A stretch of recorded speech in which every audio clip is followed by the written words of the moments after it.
ડ્રેનેજના પ્રશ્ને કોંગ્રેસ રેલી યોજીને કમિશનરને આવેદનપત્ર આપ્યું।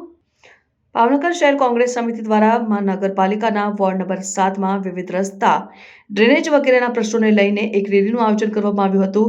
શહેર કોંગ્રેસ સમિતિએ વોર્ડના નાગરિકોની સાથે એક રેલી યોજીને મહાનગરપાલિકા સુધી પહોંચી હતી, જેમાં વડવા બાપેસરા ચોકથી સીધી વાર જતો રસ્તો તેમજ વડવા દેવજી ભગતની ધર્મશાળાથી જેલપાના થઈ વડવા નેરાનો રસ્તો વગેરે જેવા ડ્રેનેજ સહિતના મુદ્દાને પગલે કમિશનરનો લેખિત આવેદનપત્ર પાઠવ્યું હતું। રિપોર્ટર ફિરોજ મલેક સાથે કેમેરામેન બિજલભાઈ માલકિયા, ભાવનગર।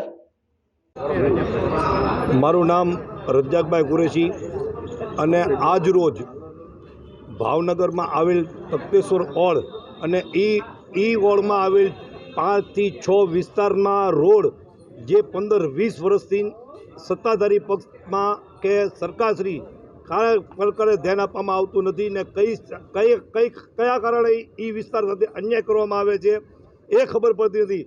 અમને તો ઘણા લોકોને તો એવું પણ મેયર સાહેબે કીધું છે કે લઘુમતી વિસ્તાર છે એટલે અમે કામ નહીં કરીએ। તો જ્યાં બધી વરણના લોકો, બધી જ્ઞાતિના લોકો રહે છે અને વારંવાર રજૂઆત કરી છે, તે છતાંય રોડ ઉપર ધ્યાન આપવામાં આવતું નથી। કયા કારણે ધ્યાન આપવામાં આવતું નથી એ ખબર પડતી નથી। અને વડવા વિસ્તાર તો એક એવો વિસ્તાર છે કે જે ભાવનગર શહેરની ધડકન ગણાતો વિસ્તાર કહેવાય।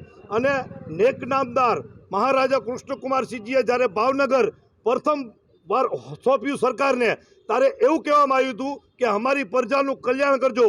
તો આ કલ્યાણ કરવાની બદલે આ લોકો અન્યાય કરી રહ્યા છે, વડવા સાથે આવું વર્તન કરી રહ્યા છે એવી ખબર પડતી નથી। રોડ છે એક વડવા સિદ્ધિવાળથી નેરા તરફ જતો રોડ, એક દેવજી ભગતની ધર્મશાળાથી નેરા તરફ જતો રોડ, એક મતવા ચોક કાછિયાવાડથી લઈ ને નેરા તરફ જતો રોડ અને એક વડવા નેરા ચોકથી વિજય ટોકી તરફ જતો રોડ। આટલા રોડની રજૂઆત અમે વારંવાર કરીએ છીએ ને કયા પ્રકારે ધ્યાન આપવામાં આવતું નથી એ ખબર પડતી નથી।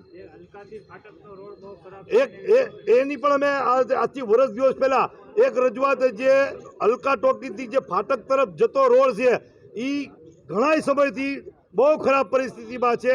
હાલાકી લોકો વાહનવાળા હાલાકી ભોગવી રહ્યા છે, ના ચાલવાવાળા લોકો ઘડીએ ઘડી પડે આથરે લોકોને વાગે ઈજાઓ થાય છે તો પણ ધ્યાન આપવામાં આવતા નથી। આવી ખરાબ પરિસ્થિતિમાં રોડ છે